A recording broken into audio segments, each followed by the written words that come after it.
You're all very welcome to tonight's uh, discussion and presentation on the Enchantment of Cuchulainn by A.E. Russell and James Morgan Pryse. And here's the way the night's gonna run. I'm going to give a bit of an introduction and then a summary of the story. And then we have some excellent readers, six readers in total, who are going to read sections. And then I'm going to give a 10-minute response to the piece. And then it'll be a free for all. And at that point, we'll be very interested to hear your observations or questions that you might uh, want to ask the everybody, not just me. I'm really just facilitating at that stage.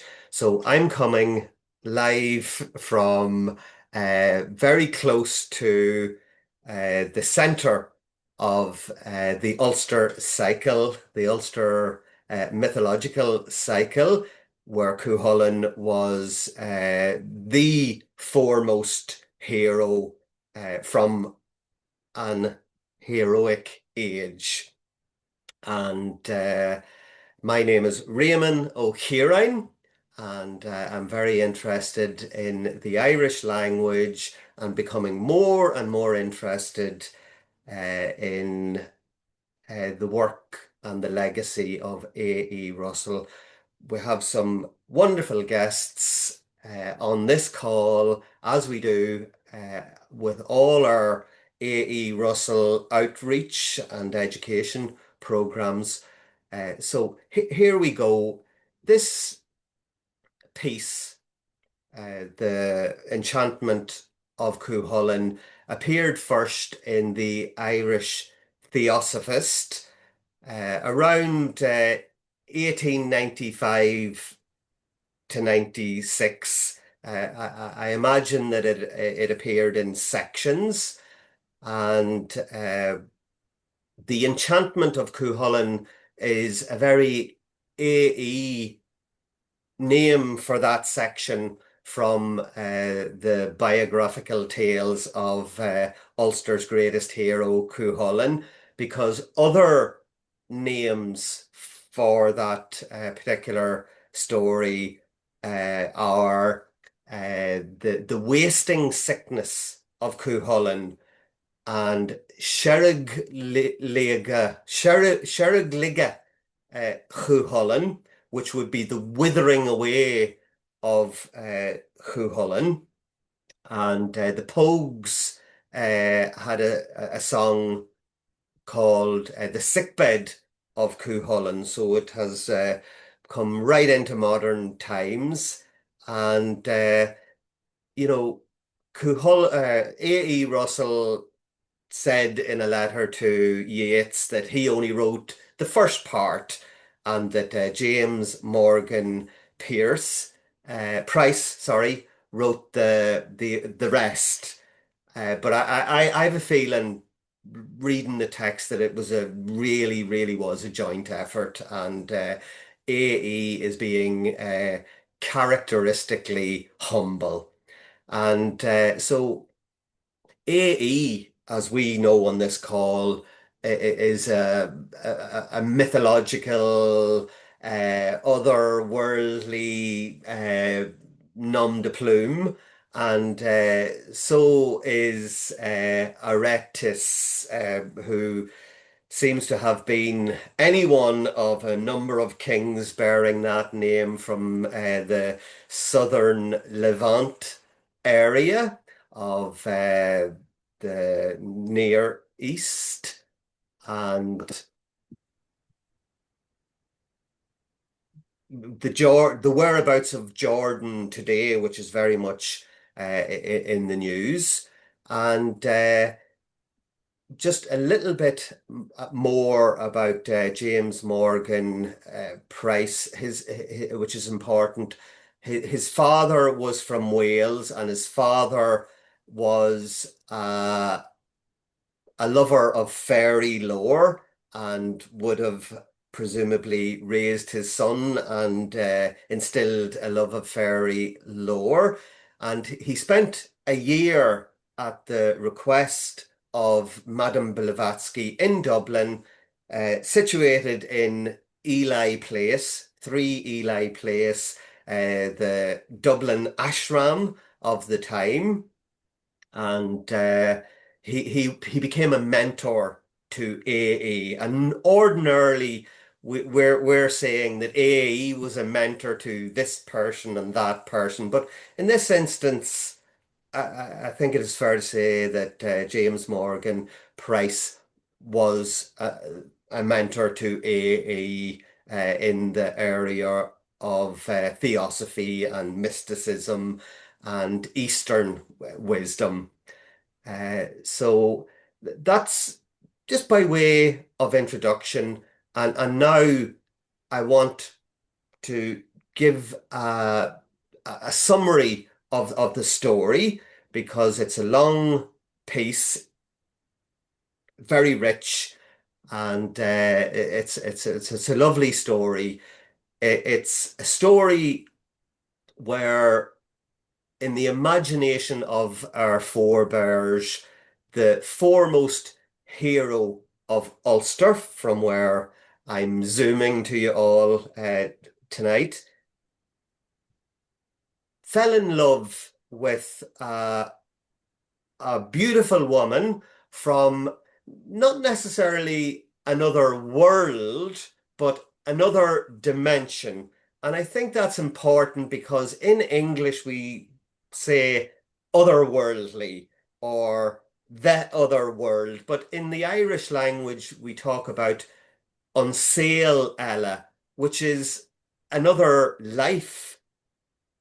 And they seem to be existing simultaneously.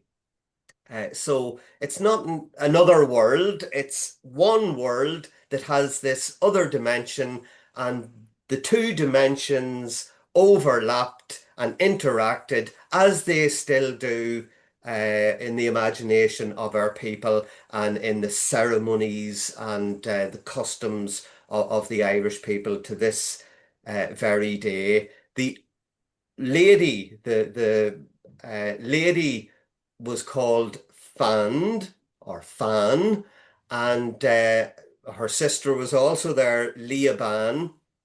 And what happened was that all the ladies from the Navan fort were bore witness to exotic birds, and anytime you see exotic birds uh, appearing in the tales, it's a good indication that that other dimension is going to make its appearance. And they wanted uh, some of these beautiful and strange birds to adorn their shoulders as an item of fashion, and they knew that only Cuchulainn could do that for them, could get the birds, because he had this. One of his many tricks was to stun birds and bring them down alive, so presumably they wouldn't be torn to pieces with his slingshot. And he did, in actual fact, get a bird for all the ladies who were pestering him to do so. But as often happens, he didn't get a bird to adorn the shoulders of his wife, Emer, who is also in this story called Ethna, and but it is his wife, Emer, that is in question. So he has to wait for some more birds to fly nearby to pacify his wife, and two do appear, And for the first time in his long uh, life as a warrior, he missed the mark. He didn't actually hit these two birds, and they were flying together with some form of a gold uh, chain between them. Another indication that these were different birds. But eventually he did hit them and bring them to the ground. And didn't they turn out to be not birds, but two beautiful women, but very dangerous women from this other dimension. And as soon as Cuchulainn missed the mark, i.e., failed to strike when he wanted to, his manly vigor abandoned him, and he fell to the ground beside a standing stone, and the two ladies, very fashionable ladies, once they shape-shifted from birds to females, began to maltreat him, whipping him, and laughing all the time as they uh, subjected him to a real ordeal. And Cuchulainn went into a year-long depression, and he lost interest in women. He lost interest in speaking to his comrades, and eventually he was to recover, and he recovered by going back to where this attack from these two ladies from the other dimension, and they appeared to him again and they brought Leig, his charioteer, his Anamcara, his soul friend. Uh, he went first, and this is when we get the first indication in this story of uh, Tír na nÓg. In this story, it's called Mag Mell, a plain of honey, a plain of plenty, and Cuchulainn eventually goes and assists the two ladies who were the daughters of Aed Abrit, and Fan was married to Manannán mac Lir, and he assisted them in defeating their enemies and returned back to reality, his reality, and before he returned to his wife, he slept with Fan for well, one night, and then extended it for the rest of the month, really. And so that is his manly vigor had returned, and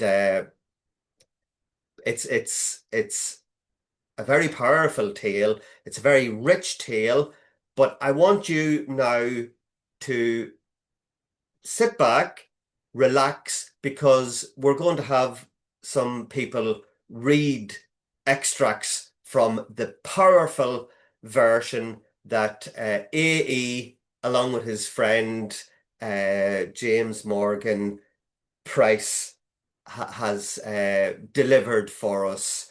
And just to get you into the mood for listening, I'm going to make a powerful sound from Tibet to get us into the mood for listening.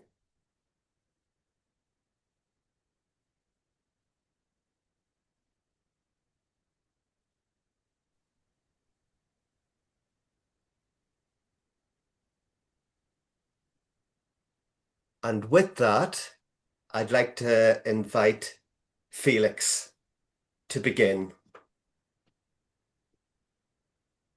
While our vision backward cast ranged the ever-living past, Through a haze of misty things, luminous with quiverings, musical as starry chimes, rose a hero of old times, in whose breast the magic powers slumbering from primeval hours woke at the enchantment wild of Abe Albright's lovely child. Still, for all her druid learning with the wild bird heart, whose yearning, blinded at his strength and beauty, clung to love and laughed at duty. Warrior chief and mystic maid, through your stumbling footsteps strayed, this at least in part atones. Jewels were your stumbling stones. Marianne?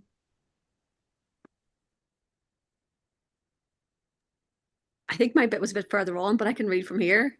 Yeah. No, Um, your bit. Just read your bit. oh, just read, go straight to my bit. Okay.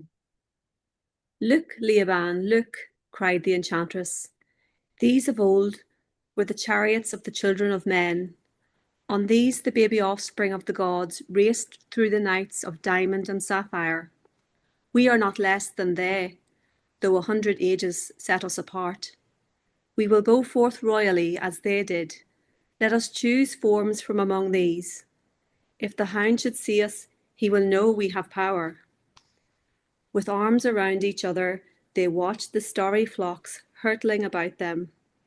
The birds wheeled around, fled away, and again returned. They were winged serpents, might which would put to flight the degenerate eagle, plumage before which the birds of paradise would show dull as clay. These wings, dipped in the dawn, flashed ceaselessly. Ah, what plumage of white fire rayed out, with pinions of opalescent glory! What feathered sprays of burning amethyst! What crests of scarlet and gold, of citron and wavy green! They floated by in countless multitudes. They swayed in starry clusters, dripping with light, singing a melody caught from the spheres of the gods. The song which of old called forth the earth from its slumber. The sound was entrancing. O fiery birds, who float in the purple rivers of the twilight, ye who rest in the great caverns of the world, whoever listens to your song shall grow faint with longing, for he shall hear the great deep call in his heart, and his spirit shall yearn to go afar. Whatever eyes see you shall grow suddenly blinded with tears for a glory that has passed away from the world, for an empire we no longer range. They bring back the air of the ancient days. Ah, now I have the heart of a child once again. Time has not known me. Let us away with them. We will sweep over Eri and lead the starry flocks as the queen birds. If we only dared. But think, Fand, we shall have every wizard eye spying upon us, and everybody who can use his freedom will follow and thwart us. Not these forms, but others let us take. Ah, look at those who come in grey and white and brown. Send home the radiant ones. We will adventure with these. Patrick O'Donnell?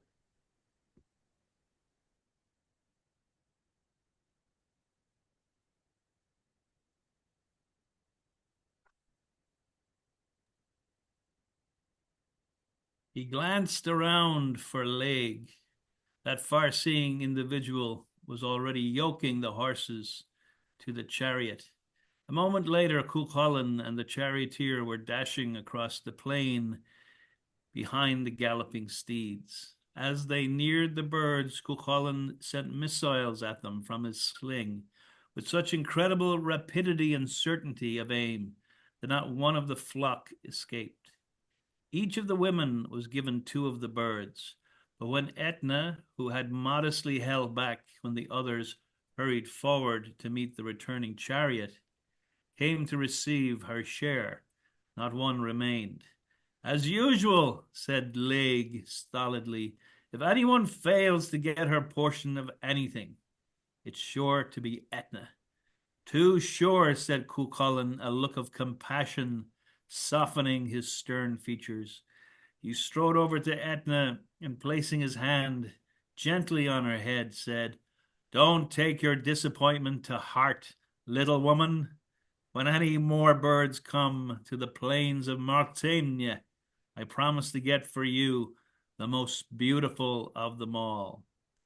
There's a fine brace of them now, flying towards us, exclaimed Laig, pointing across the lake.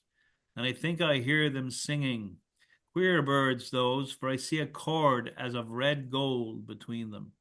Nearer and nearer swept the strange beings of the air, and as their weird melody reached the many Ultonians at the Samhain fire, the stalwart warriors, slender maidens, the youthful and the time-worn, all felt the spell and became as statues, silent, motionless, entranced. Alone the three at the chariot felt not the binding influences of the spell. Cuchulainn quietly fitted a smooth pebble into his sling. Etna looked appealingly at Laig, in whose sagacity she greatly trusted. A faint twinkle of the eye was the only sign that betrayed the thought of the charioteer, as he tried to return her glance with a look of quiet unconcern. She hastened after Cuchulainn, who had taken the stand behind the great rock on the lake shore, which concealed him from the approaching birds. Do not try to take them, she entreated. There is some strange power about them which your eyes do not see. I feel it, and my heart is filled with dread. The young warrior made no reply, but whirling his sling above his head, sent the missile with terrific force at the two swan-like voyagers of the air. It went far astray and splashed harmlessly into the lake, throwing up a fountain of spray. Cuchulainn's face grew dark. Never before in war or the chase had he missed so easy a mark. Angrily he caught a javelin from his belt and hurled it at the birds, which had swerved from their course and were now flying swiftly away. It was a mighty cast, even for the strong arm of the mightiest warrior of Eire, and the javelin, glittering in the sun, was well on the downward curve of its long flight, its force spent when its point touched the wing of the nearest bird. A sphere of golden flame seemed to glitter about them as they turned downward and disappeared beneath the deep waters of the lake. Cuchulainn threw himself upon the ground, leaning his broad shoulders against the rock. Leave me, he said in sullen tones to Etna. My senses are dull with sleep from long watching at the Samhain fire. For the first time since I slew the hound of Cuchulainn, my right arm has failed me. My eyes are clouded, and strange music murmurs in my heart. His eyes closed. His heavy breathing was broken by sighs, and anguish distorted his features. Etna watched him a while and then stole quietly back to where the warriors were and said to them, Cuchulainn lies slumbering by yonder rock, and he moans in his sleep as if the people of the Sidhe were reproaching his soul for some misdeed. I fear those birds that had the power behind them. Should we not waken him? Joan?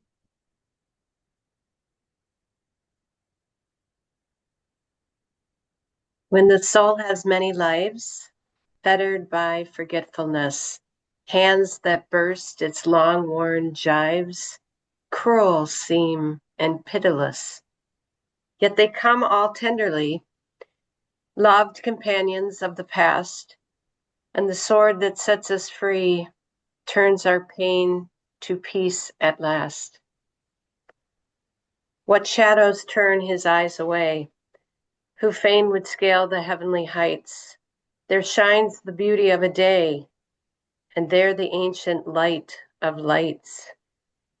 And while he broods on visions dim and grows forgetful of his fate, the chariot of the sun for him and all the tribal stars await. The slumber of Cuchulainn and the message of Angus within the door at Pryse, under the shadow of the thatch, the couch of Cuchulainn was placed, so that if he willed, he could gaze over the rich green fields to the distant rim of blue hills. Yet rarely opened he his eyes, or gazed with outward understanding during that weary year. Often the watchers round his bed, looking on the white, rigid face, wondered if he were indeed living. But they dared not awaken him, for the seers had found that his slumber was filled with mystic life, and that it was not lawful to call him forth. Was the gloom of the great warrior because he was but the shadow of his former self? Or was that pale form indeed empty? So pondered Fergus, Canaille, Lugard, and Ethna, faithful companions. But he in himself was wrapped in a mist of visions appearing fast and vanishing faster. The fiery hands that smote him had done their work well, and his darkness had become bright with remembrance. The majesty of elder years swept by him with reproachful glance, and the hero cowered before the greatness of his own past. But out of the womb of the earth long ago, in the fullness of power, what shadow had dimmed his beauty? He tracked and retraced countless steps. Once more he held sceptered sway over races long since in oblivion. He passed beyond the common way until the powers of the vast knew and obeyed him. As he looked back, there was one always with him, Lu, the sun god, who in the bright days of childhood had appeared to him as his little feet ran from home in search for adventures. Remote and dim, nigh and radiant, he was always there. In solemn initiations and crypts beneath the giant hills, he rose up, gemmed and starred with living fires, and grew one with the god. And away with him, he passed into the lands of the immortals, or waged wars more than human. When from the buried lands of the past first came the heroes eastward to Eri and found the terrible Fomorian enchanters dwelling in the sacred isle. In dream, Cuchulainn saw the earth-scorning warriors ride up and wage their battle in the bright ether, and the great sun chieftain, shining like gold, led his glittering hosts.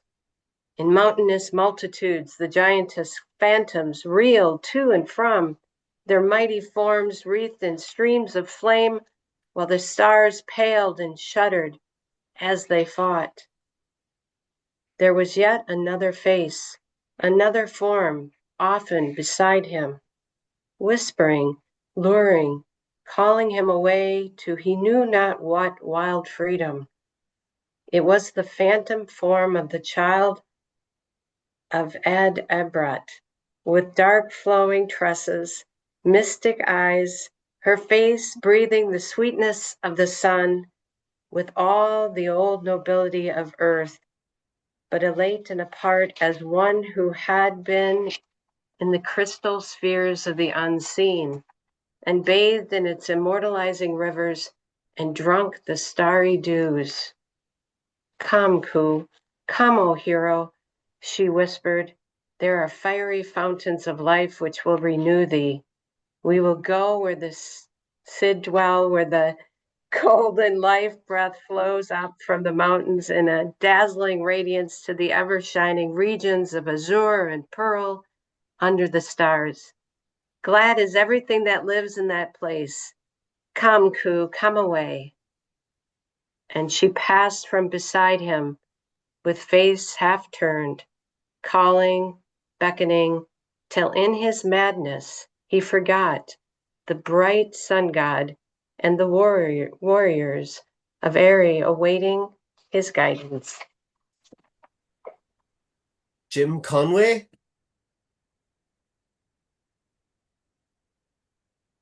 Then said Cuchulainn with sudden energy, "Let us go once more to the rock of the visions.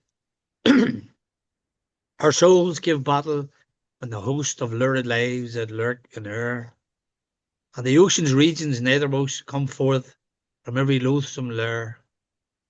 For then our cloudland battles fought with spears of lightning, swords of flame, no quarter given, none was besought, till the darkness whence they came. The sons of night are hurled again, yet while the reddened skies resound, the wizard souls of evil men within the demon ranks are found. While pure and strong the heroes go to join the strife and reck no odds, for they who face the wizard foe clasp hands heroic with the gods. What is the love of shadowy lips that know not what they seek or press, for whom the lure forever slips and fails their phantom tenderness? The mystery in the light of eyes that near to mine glow dim and cold. They move afar in ancient skies, mid flame and mystic darkness rolled. O hero, as thy heart o'erflows, in tender yielding unto me, vast desire awakes and grows unto forgetfulness of thee. Jane Moore.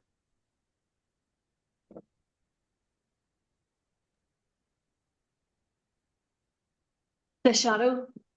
Who art thou, O glory, in flame from the deep, where stars chant their story? Why trouble my sleep? I hardly had rested, my dreams wither now. Why comest thou crested and gemmed on thy brow? The glory. Up, shadow, and follow the way I will show. The blue gleaming hollow, tonight we will know. And rise mid the vast to the fountains of days, from whence we had passed to the parting of ways. The shadow. I know thee, O glory, thine eyes and thy brow, with white fire all hoary, come back to me now. Together we wandered in ages agone, our thoughts as we pondered were stars at the dawn. The glory has dwindled, my azure and gold, yet you keep enkindled the sun fire of old. My footsteps are tied to the heath and the stone, my thoughts earth allied to. Ah, leave me alone. Go back, thou of gladness, nor wound me with pain, nor spite me with madness, nor come nigh again. The glory. Why tremble and weep now, whom stars once obeyed? Come forth to the deep now, and be not afraid. The dark one is calling, I know, for his dreams around me are falling in musical streams. A diamond is burning in depths of the lone, thy spirit returning may claim for its throne. In flame-fringed islands its sorrow shall cease, absorbed in the silence and quenched in the peace. Come, lay thy poor head on my breast, where it glows with love ruby red on thy heart for its woes. My power I surrender, to thee it is due. Come forth, for the splendor is waiting for you. To thank our readers, and they were Felix Allen Morgan, Marion McGee, Patrick O'Donnell, Joan Navarre, Jim Conway, and last there, Jane Moore. So a couple of minutes from me in response to this powerful text designed to be read aloud. I think you'll all agree when we heard the readers. And, I think that AE probably drew inspiration from the translations of Lady Gregory, who was to publish the book Cuchulainn of Muirthemne. Didn't come out until 1902, and this text came out before that a number of years, but I think they were probably sharing translations and discussing, and probably all drawing energy from Standish James O'Grady. And they're ancient stories, and they come from a very ancient book, the oldest of which is Lor Nahura, or the Book of the Dun Cow, and other texts, the Book of Leinster, for example. But you can actually go into the Royal Academy Library on Dawson Street and see this Book of the Dun Cow, which is beautifully adorned. And every night they cover the casket in which the Book of the Dun Cow is encased, and they bring it into a dark store. And every morning they bring it out and take the blanket off it, almost like a baby. And the text itself comes from the early 12th century, about 900 years old. But the language in this early 12th century text dates back to maybe as early as the 7th century. So these stories would have survived on the lips of our forebears at feasts and gatherings, and they would have been written and recited originally, of course, in Irish. And light plays a very important part in the text that we've just heard read. Purple rivers of light, the light from the chamber, not on the plains of Muirthemne, where Cuchulainn was maltreated by these laughing women from an extra dimension, but light from the chamber of Brú na Bóinne, today called Newgrange. And we have Professor O'Kelly to thank for confirming that at the winter solstice, light enters through a slot and fills up the chamber, symbolically reinvigorating the world again after a long winter. However, A.E. knew about this 70 years before that, because he wrote about it in one of his poems, and he imagined that the chamber that he had visited at Newgrange filled up with this mythical light. And of course, it's another example of science and academia catching up with mythology and the arts. And just to say that we have birds that can shift into humans, albeit that they're from another dimension. And one thing that is very clear to me in my reading of mythology generally and our own ancient tales is that we're all shape-shifting creatures. We all, at some stage, had a different shape. We were a different form previously, and now we're in this form. And in the future, we'll shapeshift again, as did the two ladies in this story. And Cuchulainn himself is semi-divine, but he's also human and hound. It's in his name, Hound, the Hound of Ulster, a shape-shifting creature. And Magmel is mentioned, and it's crops up in these stories as the equivalent of Christianity's heaven, sometimes called Tír na nÓg, as we've said already, in English, sometimes called the other world, but maybe the other life would be a better or a closer translation.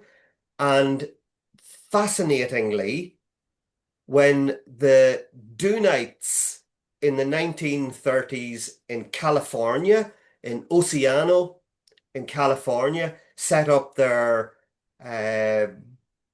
dwelling in the dunes of mystics, poets, people who could no longer abide what was going on in the world and wanted to escape. Those Dunites lived in a place that they called Magmel. And I imagine that it was Ellie Young who entitled the dwelling of these Dunites, as they became known. So a little word or two on Cuchulainn, the central figure in this story. And he is more than just a character from our ancient tales. He is awakened at any time that our nation needs his mythological power in sports, in politics, in art, in literature. And he, that is Cuchulainn, was likened to another member of staff in St. Enda's, which Padraig Pearse set up in 1908. So they had teachers, but they had this extra teacher there who was Cuchulainn, the central character in our story, the Enchantment of Cuchulainn. So much so was Cuchulainn a figure in the imagination of our nation around the Easter Rising of 1916 that W.B. Yeats, in his poem Statues, asked this ultimate question when Pearse, that is Padraig Pearse, when Pearse summoned Cuchulainn to his side, what stalked through the post office? The post office that had been commandeered by the rebels. And I suppose the question that still needs to be addressed is what stalked through the post office? And where is that energy that stalked through the post office today? Would that heroic figure, Cuchulainn, be confined to Ireland, or would his inspiration be needed elsewhere in the world? And because time is pressing on, when I read these mythic tales, I always get the impression that this is the finite grappling with the infinite. And of course, the finite mind can't deal with the vastness of the infinite, but we can get, or they did get, the writers of this story, intimations, and they've described them very well and very vividly. And A.E. Russell and James Morgan Pryse have done us a great service in preparing our ancient tales in such a literary, poetical way. So if it's okay with you now, I'm going to go to the gallery view, and it would be great if you could now make some observations, ask general questions, and maybe Professor Summerfield, would you like to unmute and just say something when you're here with us as the National AE Society? It'd be great to hear your thoughts. Well, one thing that strikes me about the mythology, the Irish mythology, and indeed other mythologies, is that the stories are sometimes rendered by great poets, but when they're retold in comparatively plain language, they retain their power.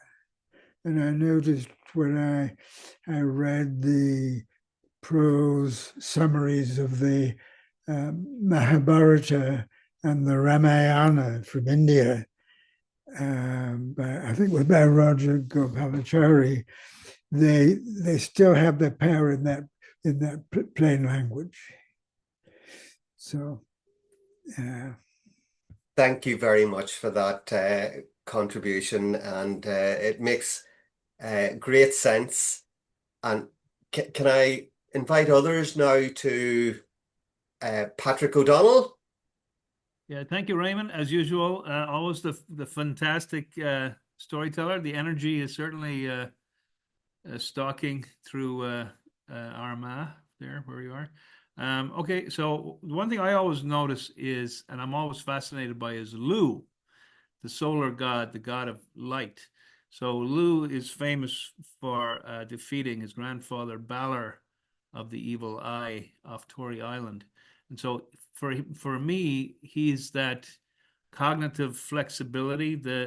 He's the master of all arts. So while being the father of Cuchulainn, who's the warrior energy, behind Cuchulainn there is that sense of a cognitive flexibility across myriad forms. Henry Summerfield's with us. Of course, the title of his biography regarding AE is That Myriad-Minded Man. And I think I always associate AE with the Lu flexibility across many dimensions of Ireland, and that Lu solar energy illuminates, of course, the Irish literary revival or the Irish literary Renaissance. James Joyce actually identified in Ulysses AE with Manannán mac Lir, the husband of Fand, which is interesting. And he writes about Manannán in some of his later writings. So it's always interesting to focus on Cuchulainn, but I think Cuchulainn comes out of that sense of a larger potential in Irish culture.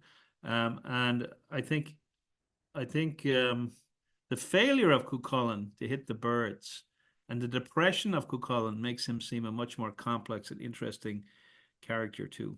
So I'll stop there. Thanks, Réamonn. Agreed 100%, Patrick.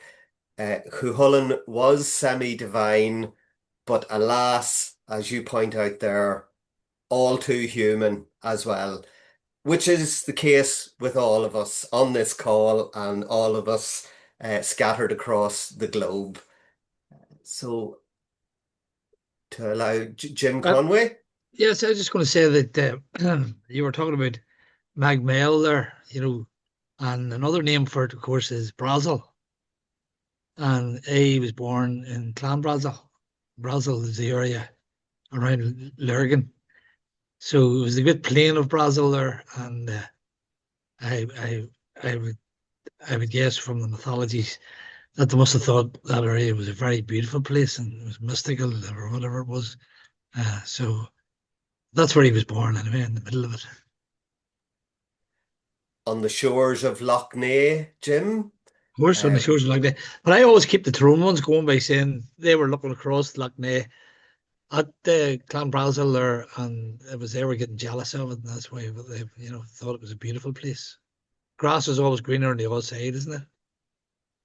And regrettably, the largest body of fresh water on these islands is not being looked after at the moment. Mary McKenna's trying to get in there.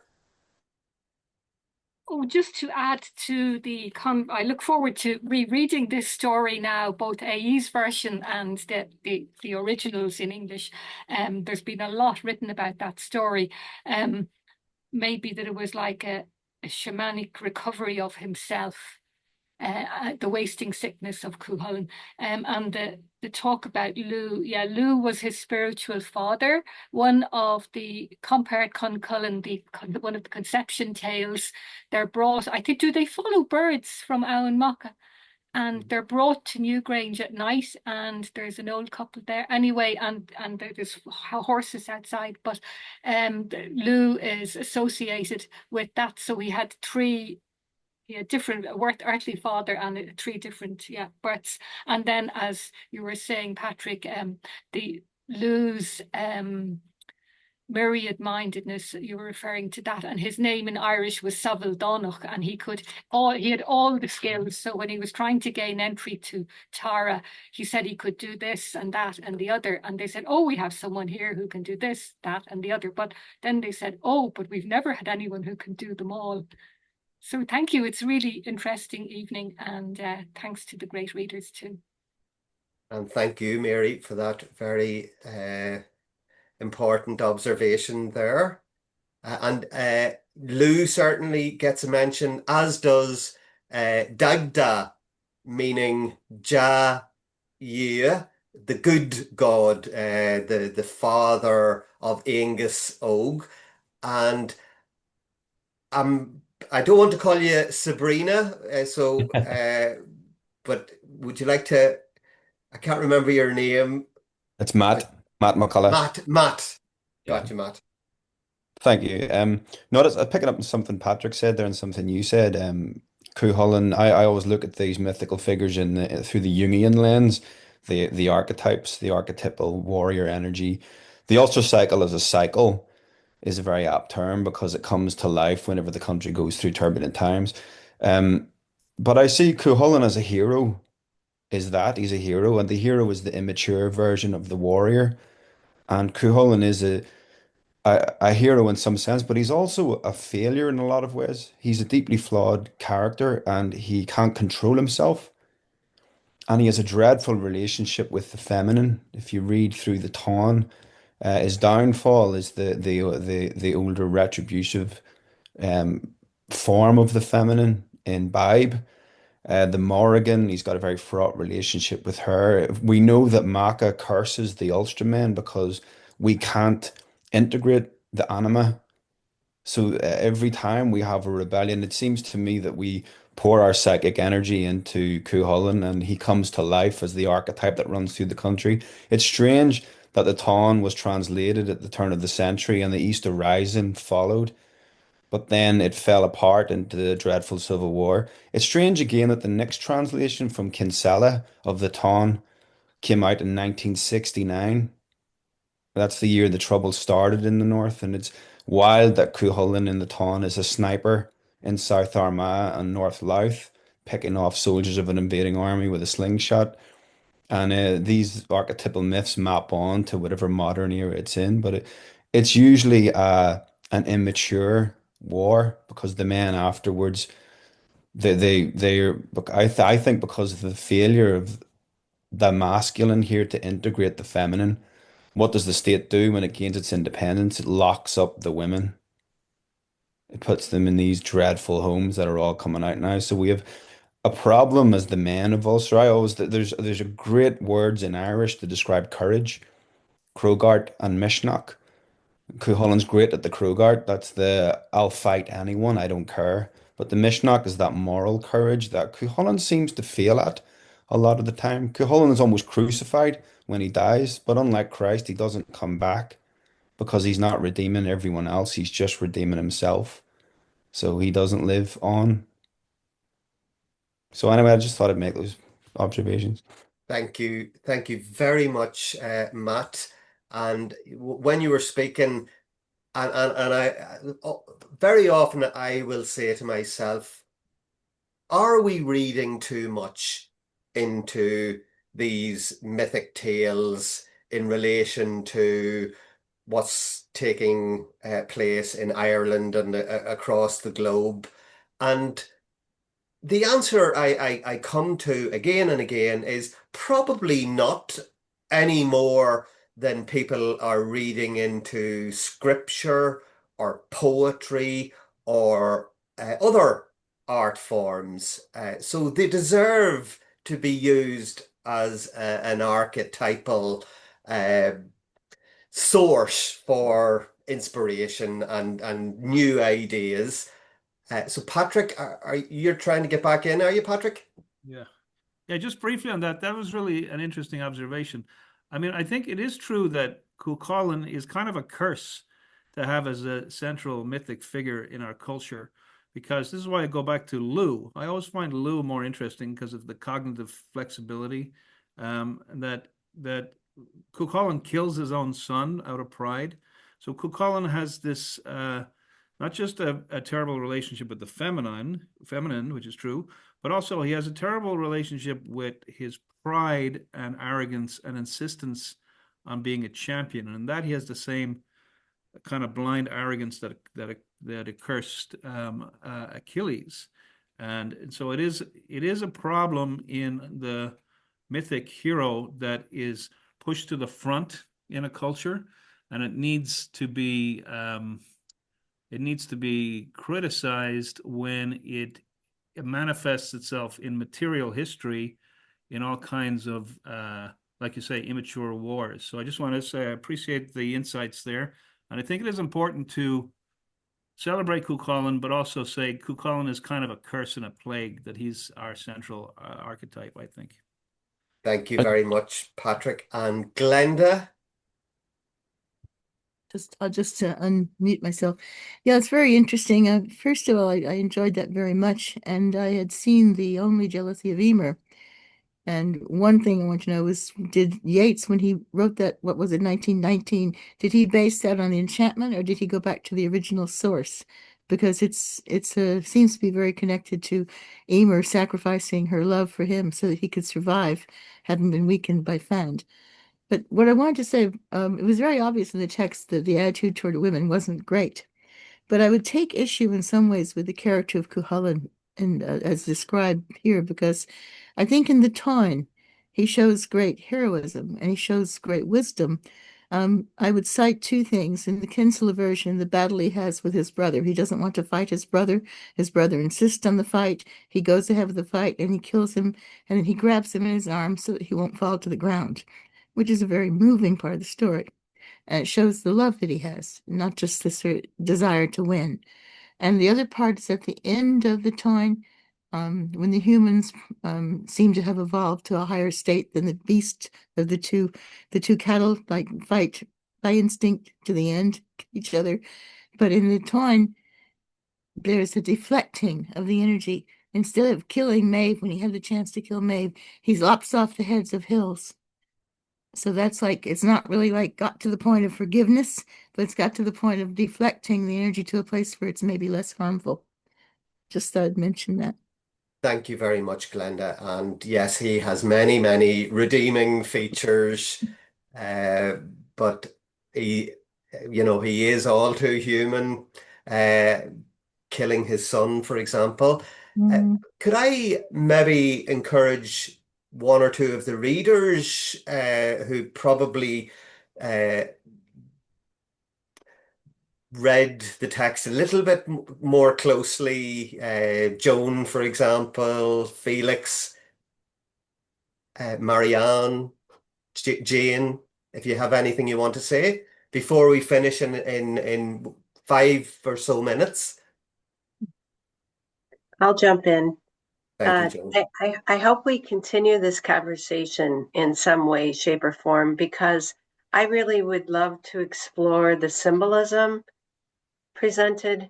So the colors, the gems, what's happening with being asleep and awakening, and going back to color, who gets to wear what color and why and in what place.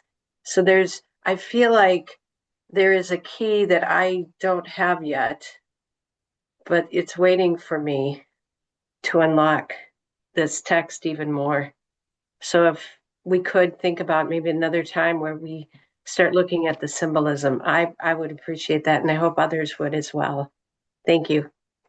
Thank you very much, Joan, as always. Following Felix. following in from that, it's very incredible to see how like A's perception of Cuchulainn, um, building on earlier what everyone else was saying, is like how he's flawed, but also there is no, he's like the idea of what an Irish hero should be, and how A's looking at people like Cuchulainn as a form of what we should aspire to, in terms of maybe how he's seen as a champion, but he's also seen as flawed, but someone who has the virtues of trying to not be the ideal hero, but someone who tries to preserve and have that perseverance to keep going. And as we see that with Ferdad at the ford as well. And it's funny. I'm thinking of also like in the English context of Beowulf in a very similar way, but A does that, and it's like you're seeing here how he sees, like as Patrick was mentioning, how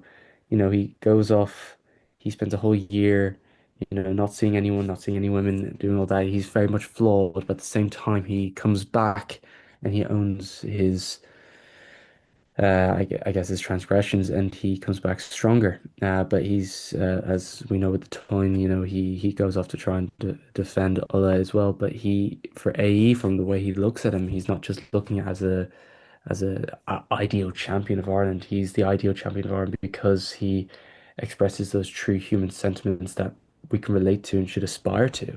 And I think that's what's fascinating with A. He's like saying, let's not look at it in terms of like just the 1798 Irish historical events. Let's look at our Irish myths and see that as part of our identity to aspire to. Let's look at those flaws of why did he kill his son or fight his best friend Ferdad. And as we see here, he goes off and not sees anyone, but he comes back stronger. And I think that's where you see with AE, and we see that reflection through Emer, through that enchantment. So it's very fascinating how his lens is, let's aspire to that sort of moral compass through those flaws and identity.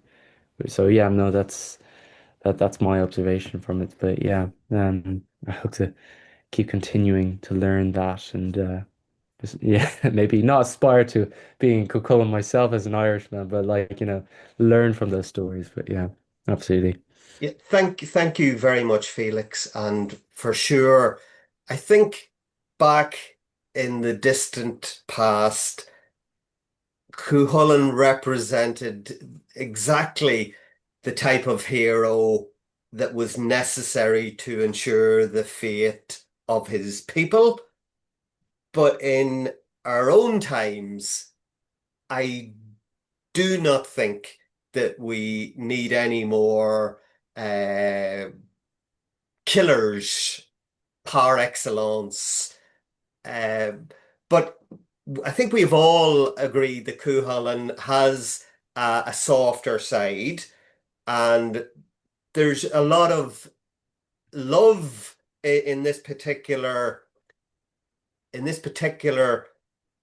piece that we've learned. Take, for example, the two ladies at the end having so much love for Cuchulainn that they want the other woman to have the benefit. They want to deny themselves their great love. So much so is their love for him that they think he would be better with the other person. Padraig Pearse, not always known for his humor, said that the two women compete to be dumped by Cuchulainn, which, how many of us here on this call would love somebody else so much so that we want them to go off with somebody else? It's a big ask.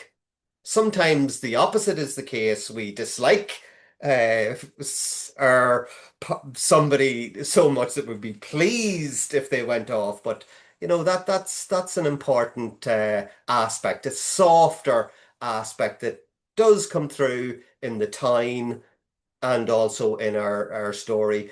So just Marianne, and then we'll come to Glenda before finishing up. So Marianne.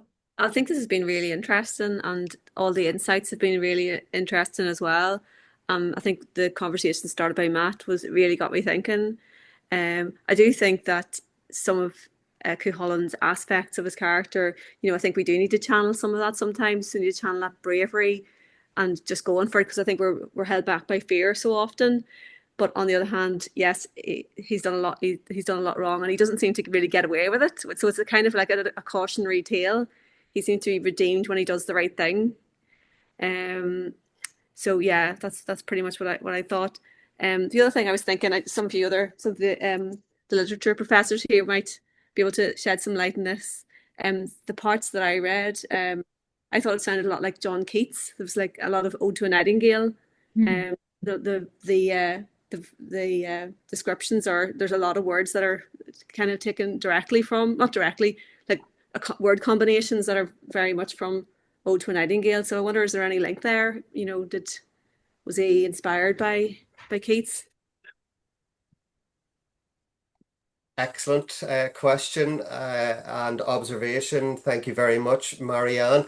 So maybe if we could take Glenda and then Jane, and because of time, we'll have to, if anybody can answer Marianne's very important question, if they could put it in the chat or send it on. But we'll take Glenda and then Jane. You were the last reader, Jane, and you're going to be the last person to speak unless anybody has a really burning issue they want to get off their chest. So Glenda? I'll be very quick. Just a real life example of what you were talking about earlier about the two women. I think there's a living example of that in Yoko Ono and John Lennon, because Yoko Ono felt she was losing John. Things weren't going great in the relationship, and she knew he could easily go off with someone else. So she sent him off with her assistant, May Pang, because she'd assessed that he would not stay with her forever. And I think after about a year, he came back to her. So it's kind of a similar thing. May Pang, I believe, was devastated, but that's life. And as for comparing the two texts, what's AI good for? Couldn't you put the text of the Ode to a Nightingale and have it analyze words in that and speech patterns and whatever and language, and having compare that to an analysis of the enchantment? That could happen. Just a suggestion. Thank you. Okay, that's it. Thank Marianne will be taking a note there, and when I could hear Yeats coming through in the text a fair bit. So Jane? Hiya. I don't have the in-depth knowledge that everyone else would have, but it's just like, so just speaking to like an impact feeling or an impact thought that, I had when I was reading through the text and reading the bit that I was doing. What came to me was, it's nearly like Cuchulainn, it was like an ego death. He couldn't cope with not achieving the way that he wanted to achieve. And there seems to be Cuchulainn, the earlier Cuchulainn is very much the image, rather than the person. He's nearly like a myth in his own life rather than a real person. So it's when he doesn't achieve being the godlike figure that he would like to be, his ego cuts him down, and he can't cope with the loss of not being who he thought he was. And I was reading an article the other day about, I can't remember the author, but the book's called Wise, and it's about basically us humans particularly males going through midlife crisis, and the tragedy of that, and I think back then they had their own midlife crisis as well, even though he was quite young.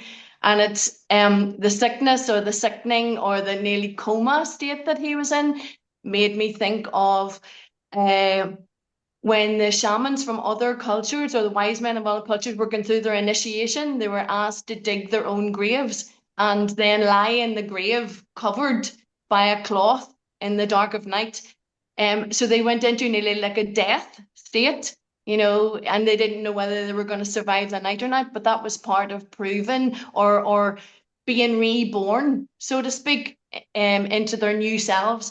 But part of that initiation was to have other people in their clan or other students, initiates, actively insult them and spit on them and beat them and all the rest. And that's what the two women made me think of. So it's nearly like he was being put through his initiation so that he could be reborn into a wiser man and leave the false, almost Cuchulainn behind. So that's what I thought of. I am desperate to have the last word, but I'm going to crush my ego and allow you to have the last word, Jane. I have thoroughly enjoyed the readings, the discussion, the text has really come to life. Oh, but I have to stop and squash the ego and draw our meeting to a close because it's almost 20 past 8. A wonderful get together, and thank you all very much. And we'll see you next month for Patrick will be doing or no, it's Michael McKernan, isn't it? Next month. So Guracéad maigah lig a charge. Buin sultas and Kajella den ihe. Enjoy the rest of your evening, whether you're here in Ireland or across the Atlantic. Jim, are you you're just saying bye bye? Thank you very much, everybody. Guracéad maigah. Bye.